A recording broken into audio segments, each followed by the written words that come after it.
Hello students, आज हम हिंदी व्याकरण का फर्स्ट चैप्टर हमारी भाषा पढ़ेंगे। तो हमारी इस चैप्टर में ये बताया गया है कि हम भाषा के माध्यम से हम अपने विचार एक दूसरे तक कैसे पहुंचाते हैं। अगर भाषा नहीं होती तो मनुष्य का जीवन दुर्लभ होता। भाषा के द्वारा ही हम अपने विचारों को एक जगह से दूसरे जगह पहुंचा सकते हैं, एक व्यक्ति से दूसरे व्यक्ति से तक पहुंचा सकते हैं। तो आओ अपन पढ़ते हैं। नेताजी भाषण देते हुए दादाजी पत्र लिख रहे हैं इसमें, और बच्चे इशारों से समझा रहे हैं। तो देखो पहले चित्र में नेताजी मुख से बोलकर अपनी बात जनता मतलब लोगों तक पहुंचा रहे हैं, और जनता उनकी बात सुनकर समझ रही है। मतलब नेताजी क्या बोल रहे हैं और वो जनता सुन रही है और उनको समझ रही है।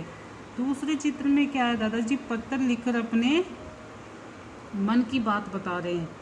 मतलब लिखकर या पढ़कर या बोलकर कैसे भी अपनी बात दूसरों तक पहुंचा सकते हैं।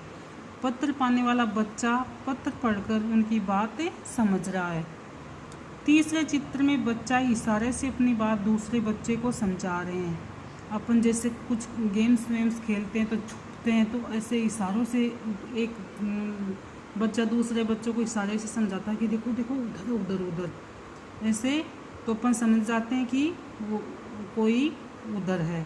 इशारे से कई बार बातें स्पष्ट नहीं, इशारों से पूरी स्पष्ट नहीं होती, इसलिए ये भाषा का मान्य रूप नहीं है। मान्य मतलब इसको मान्यता प्राप्त नहीं है, भाषा का ये मान्य रूप नहीं है।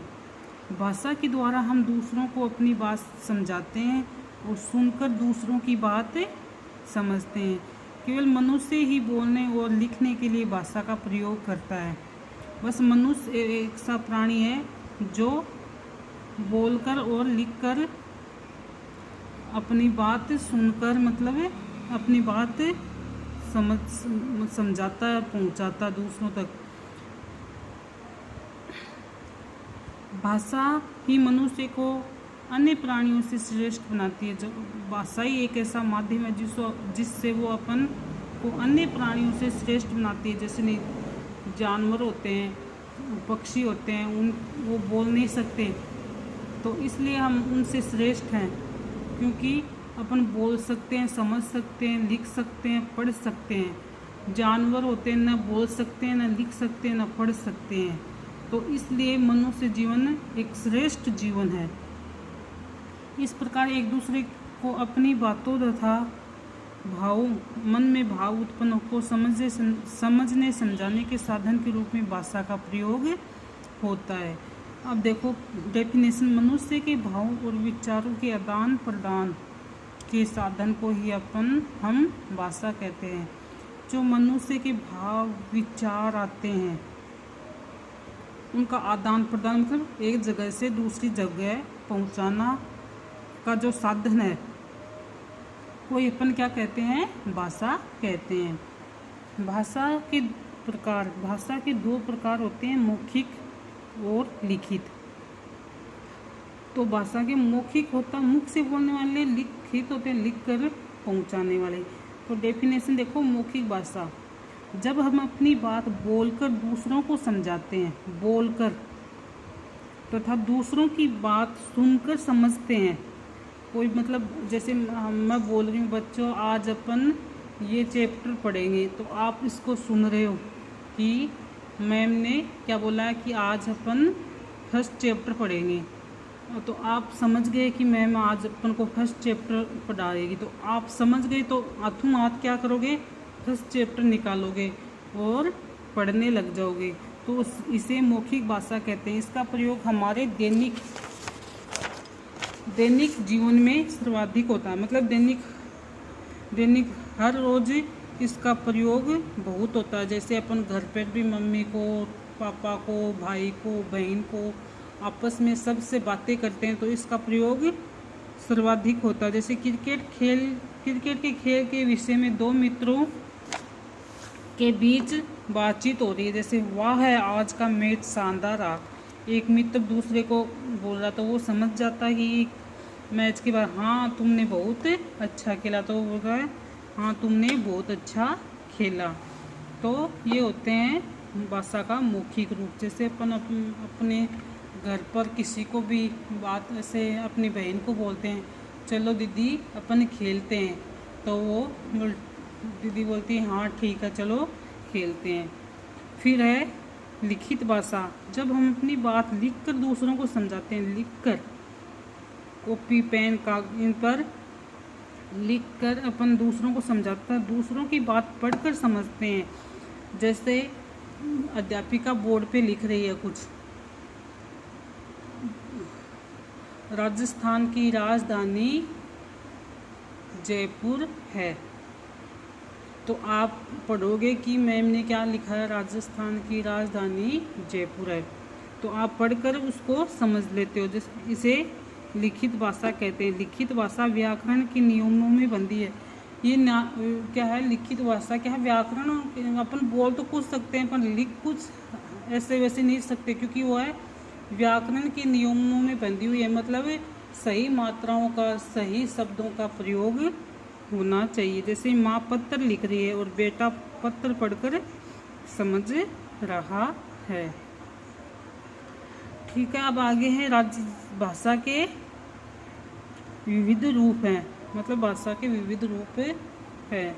देखो राजभाषा, इसमें फर्स्ट भारतीय संविधान द्वारा हिंदी को भारत की राजभाषा अर्थात सरकारी कामकाज की भाषा घोषित किया गया। मतलब अपना संविधान बना था तो उस टाइम क्या है हिंदी को ना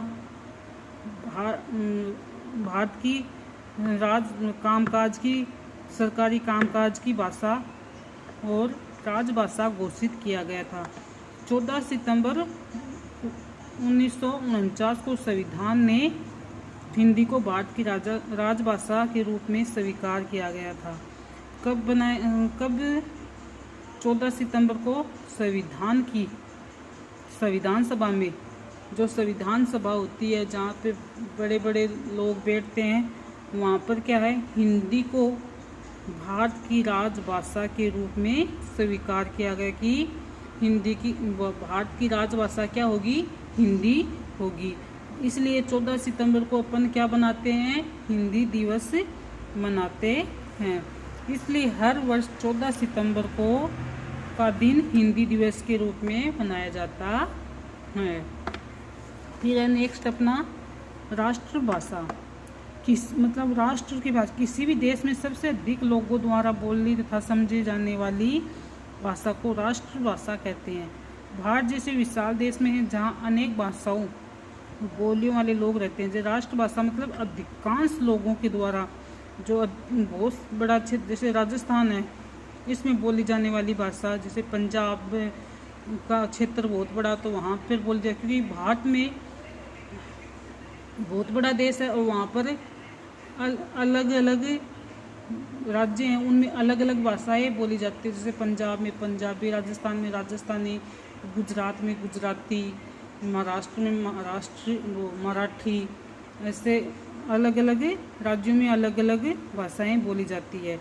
भारत जैसे विशाल देश में जहाँ अनेक भाषाओं और बोलियों वाले लोग रहते हैं, हिंदी एक ऐसी भाषा जिससे सबसे अधिक लोग बोलते और समझते हैं। इसलिए हिंदी को ही भारतवर्ष की राष्ट्रभाषा माना जाता है। हिंदी को ही क्या माना जाता है, भारतवर्ष की राष्ट्र भाषा माना जाता है। अब है भाषा के बोली। भाषा के क्षेत्र रूप को बोली कहते हैं। मतलब क्षेत्र विशेष, जैसे ये अपना क्षेत्र है तो इसमें अपन जो भाषा बोलते हैं वो क्या होती है, बोली बोलती, उसको बोली कहते हैं। ये सीमित क्षेत्र में बोली जाती है।